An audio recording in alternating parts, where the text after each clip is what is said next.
欢迎来到 Super ELS Station。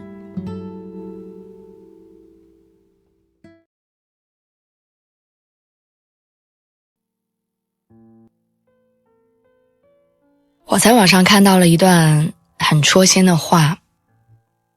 15岁的时候，我的梦想是拥有一辆保时捷。18岁的时候，我觉得能有辆奥迪 A6 也不错。21岁的时候呢，我觉得如果买不起奥迪 A6， 买一辆大众宝来也行吧。今年我23岁了，我什么车都不想买。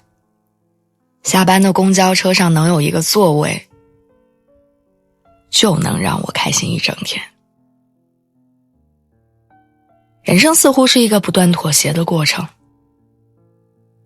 我记得大学刚毕业那会儿找工作，我总觉得自己是一个很优秀的毕业生，一定能找到一份高薪像样的工作。于是我投简历，只投大厂，谈薪资开口就是8000。我内心无比坚定，只要是金子，在哪儿都能发光。可等到真正面试的时候，我就开始四处碰壁。因为学历高的人很多，工作经验丰富的也不在少数。和他们相比，我就像一粒微不足道的沙子，没有任何竞争力。我觉得自己是金子，却忘了北京遍地都是金子。于是我不得不开始妥协，降低期待，向现实低头。找工作是这个社会给我上的第一节课。学校里的排名和奖状会在一定程度上失效，用很多年建立起来的自信会面临新的质疑。我抬头挺胸地走进一栋一栋的高楼大厦，然后又灰头土脸地失望而归。原以为自己和理想生活之间只差一份崭露头角的工作，但后来才明白，很多工作只会让人看到不够理想的自己。以前我总觉得呀，喜欢就必须坚持嘛，想要就一定能得到，不能妥协，不能将就。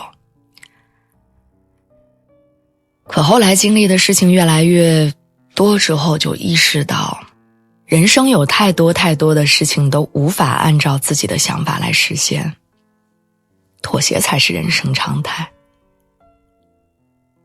找工作的时候，你需要妥协才能保住一个饭碗；租房买房的时候，需要妥协才能在这个城市有一席之地；谈恋爱结婚的时候，需要妥协才能勉强找到一个相伴一生的人。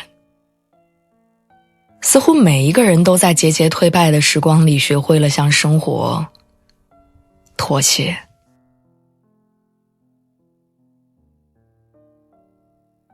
我记得罗翔老师讲过一句话，他说人要接受事与愿违，因为我们都太有限了，我们只能做我们觉得是对的事情，然后接受它的事与愿违。可能每个人都要经历无奈、妥协、接受的过程，因为跟生活本身相比，其他都算不了什么。栽跟头，撞南墙，跌入生活的谷底，当生命的磨盘一遍一遍地将你碾压破碎，你就会知道，能好好活下去，就是一种胜利，无论是以怎样的方式。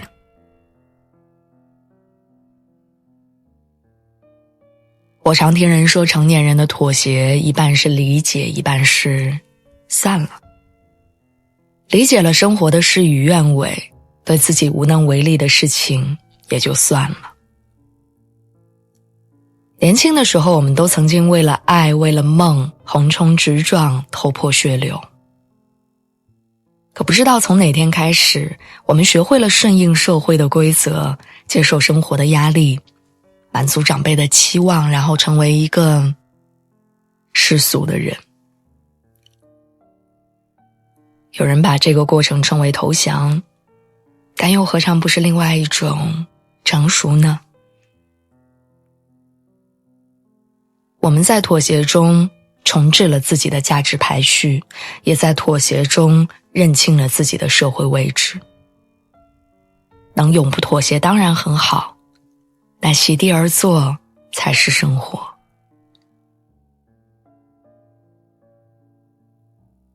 掷地有声里有句话，填充自己等待的机会，表面上是忍，骨子里是不妥协。